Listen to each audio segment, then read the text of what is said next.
This video is brought to you by Spirit Medicine Walkers. More about it at the end of the video. When we first started our collaboration with Rick Strassman, we wanted to do at least 2 videos. What a joy it was that we get to do 3.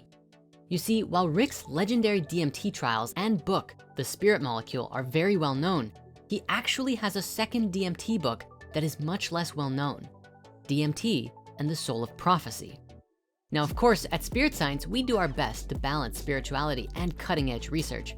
So today we're collaborating with Rick one more time to look called the mystical and the prophetic, because of this reason especially.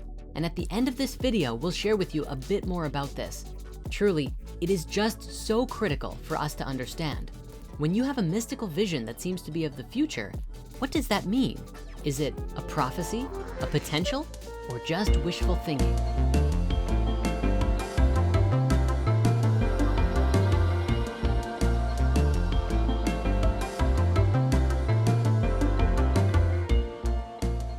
The effects of psychedelics can be difficult to understand and apply, which is why models are so helpful. Just as biological models help explain what's happening inside the brain, models for subjective experience, what we are conscious of, also provide a valuable platform for exploration. We can approach the subjective psychedelic state, what it feels like when we are tripping, from either a spiritual or a psychological perspective, and we find that the two definitely overlap. However, since today we're talking about the spiritual properties of psychedelics, we're going to continue focusing on this avenue for now. The hallmark of a major psychedelic experience, especially DMT, is the sense that what you are seeing, thinking, and feeling is more real than real, more true, intense, relevant, and convincing than anything you've ever experienced before. This is why spiritual traditions are helpful. They believe these experiences are real, which is why they are so important to the traditions. In contrast, materialistic, reductionistic, scientific explanations, either psychological or biological, treat the content of spiritual experiences as unreal. They are something else, alterations in brain function or uncovering unconscious material. Another strength of time-tested religious traditions is their emphasis on meaning and integration of spiritual experiences. How do we learn the most we can from these elevated states? What are the take-home lessons? How do we put them into practice? The millennia-old accumulated wisdom of religious models helps us address these questions.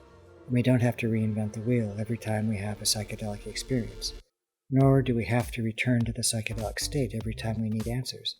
Once we have found a spiritual system that works for us, we can find answers in our normal state of consciousness, consulting texts, teachers, or community.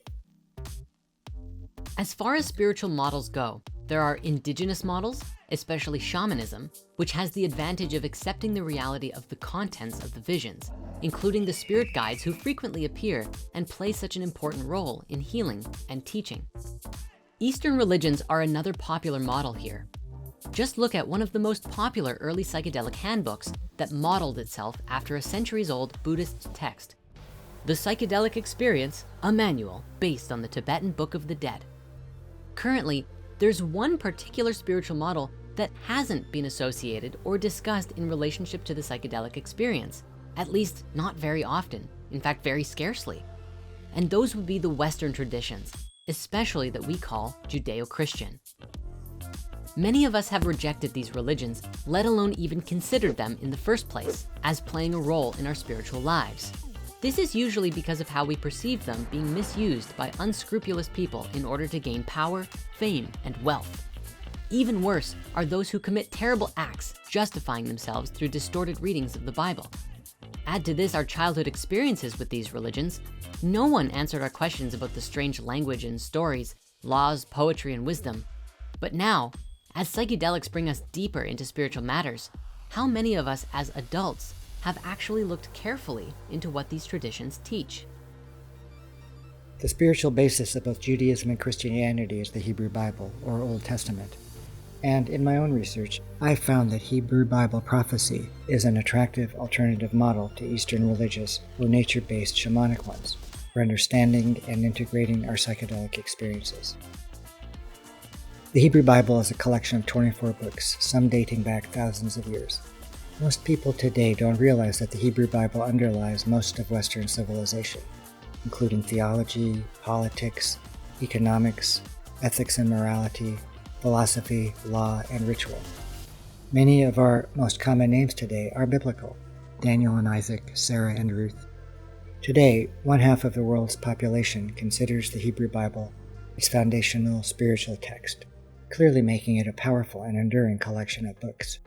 This is because the Hebrew Bible is a prophetic text, one that brings us closer to the power and timelessness of the prophetic experience.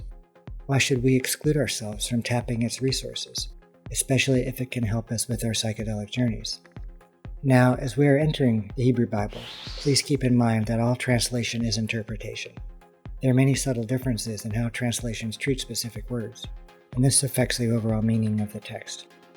For example, be fruitful and multiply can be translated as a command or as a prediction. You will be fruitful and multiply. While learning biblical Hebrew is beyond most of us, there are many good English translations. And since the Hebrew Bible is Jewish scripture, it makes sense to utilize a Jewish translation. What to read, however, is just the beginning. But how do we read it? We recommend a literal reading, not what it might be referring to, say Jesus or psychedelic plants, but what is the text actually saying? Many misconceptions can be dealt with very quickly using this method. We can do this by assuming the universe of the Hebrew Bible is as real, or more so, than this universe, and see where that leads us. Here's an example. It appears that God angrily expelled Adam and Eve from the Garden of Eden because they ate from the tree of knowledge. Whatever that fruit was, some even think it was a psychedelic plant, a common interpretation is that God wanted humans to stay ignorant. However, it is the tree of knowledge of good and evil. What's wrong with that, you might ask? Reading the story carefully, however, we learn that before eating the fruit, Adam and Eve were not ashamed of being naked, and afterwards they were, and tried hiding from God. Before, they lived in a world of truth, what's true and what's false. Now they live in a world of subjectivity, opinions, emotion-driven conclusions and actions, good or bad. No longer what's true and what's false. In other words, they devolved and are no longer fit inhabitants of paradise. Once we ground ourselves in a plain reading of the text, we can search for its fundamental teachings, such as how to relate to the spiritual world and how to relate to the material one. In the first case, it is that there exists one God who created and sustains existence. The second, relationship with the material world, is the golden rule: love your fellow as yourself. Applying Buddhist ideas to these concepts may make them easier to understand. This system says that all existence is karmic, the result of cause and effect. Things are now because of what came before. Understanding God as the creator and sustainer of cause and effect provides a foothold for accepting God's existence and activities. And the golden rule is a good example of the workings of reward and punishment, which is another way of expressing cause and effect. Certain behavior leads to certain consequences. Loving your fellow leads to positive consequences, while hating him or her leads to negative ones. Getting back to prophecy. Most of us think of prophecy as predicting the future, but this is only one small aspect of the larger phenomenon. That larger phenomenon is any spiritual experience had by any figure in the text. These range from Moses on Mount Sinai to a nameless foot soldier accurately dreaming the outcome of a battle. In chapter 1 of Ezekiel, the prophet hears an overwhelming roar, falls on his face. The heavens open, and he sees beings with wings, with eyes on their wings. They move to and fro in ways he can't understand. An ice blue heavenly canopy, flashing lightning, spinning wheels and spheres fill Ezekiel's visual field. An angel grabs him by the hair, lifting him heavenward, and begins speaking to him. Son of man. Does this sound familiar? This could just as well be a description of a modern-day DMT experience. The Hebrew Bible turns out to have an astonishing degree of overlap between the DMT effect and prophetic experience. However, the two states differ in one very important way. The prophetic experience is cognitive. It contains verbal information, is filled with words spoken to the prophet by God or angels. And prophetic figures have a box full of verbal and cognitive tools helping them recognize what they see and how to initiate and carry on dialogue with God or angels.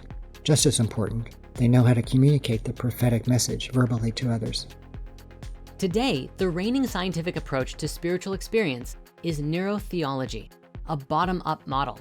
Certain stimuli, including psychedelics, prayer, and meditation, activate a brain reflex that results in an altered state of consciousness that we later label spiritual. It's your brain on drugs, or prayer, or meditation. The brain generates the impression of communicating with God. Rick's work with the soul of prophecy, however, suggests that the Hebrew Bible's prophetic model lets us propose a top-down alternative, theoneurology. Here, God designed the brain in order to communicate with us. DMT is made in the brain, and administering DMT produces effects similar to those described by the prophets. Let's then suggest that God communicates with us through producing visions that have their basis in elevated endogenous DMT.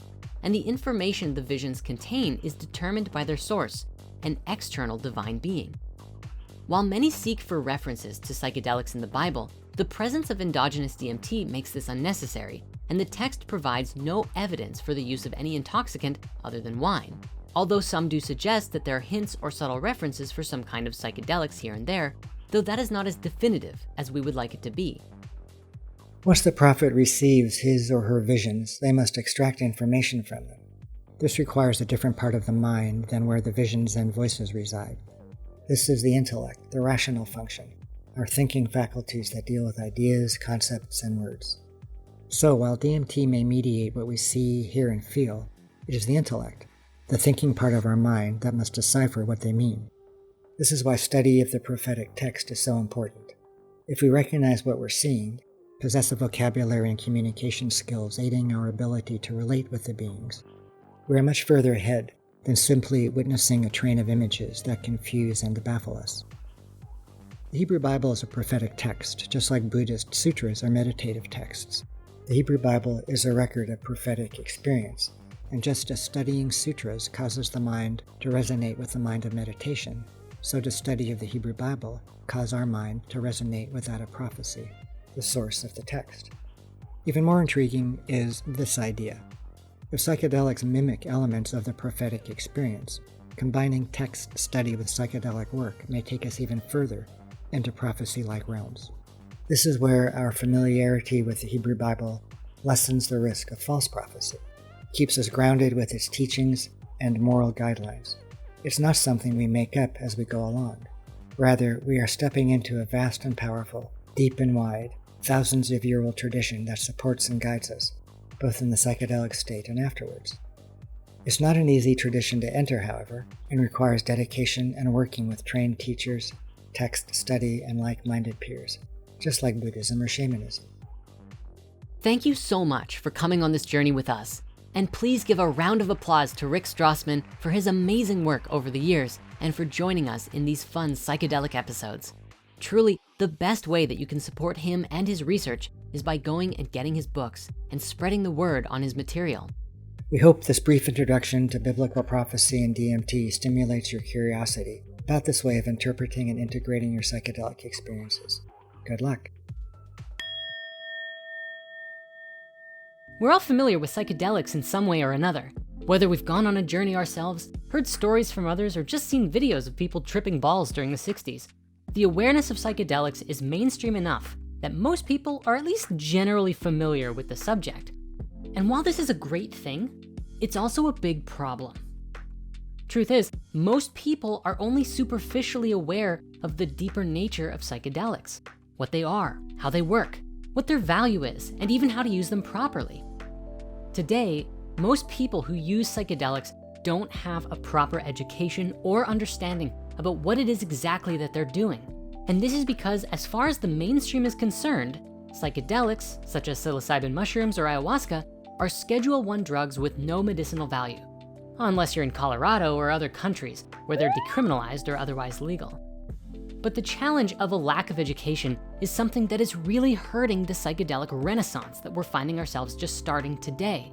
Because there are research initiatives out there that in the last 20 years have been making remarkable headway in demonstrating the exceptional value of psychedelics when used for healing.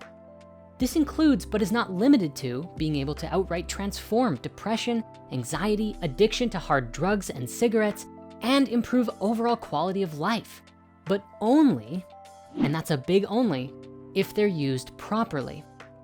For just as psychedelics can be profoundly healing, they can also be exceptionally damaging and lead to a life of psychosis if done improperly. As the secret CIA MK Ultra experiments demonstrated, you dose someone with a high enough volume of LSD without them knowing, and they will go crazy, period. Because of this lack of education, journeying with them today can be a bit of a crapshoot. Maybe you have a good trip, maybe you have a really bad one. There are so many factors involved, and in most circumstances today, people are using these recreationally without truly tapping into the raw potential that these substances offer. It's like having a private jet all to yourself and then using it to drive without flying for 2 blocks just to get a cup of coffee. All the while you could fly anywhere in the world, but you're not even aware that the plane can fly. This is why we created Spirit Medicine Walkers.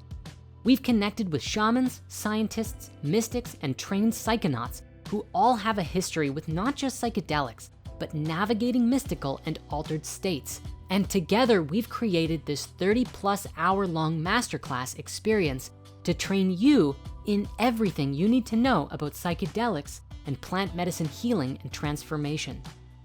In this course, you will learn the nature of psychedelics, what they are and how they work, how to utilize plant medicine for deep transformative healing, how to avoid or mitigate the risk of a bad trip so that your journeys are always profoundly healing and transformative, how to prepare for a ceremony, how to navigate the psychic and psychedelic realms, where you go and what to do once you're there, how to come out of the ceremony and ground in and integrate your new wisdom and gifts after the fact, and the difference between the mystical states and the elusive prophetic states, and so much more.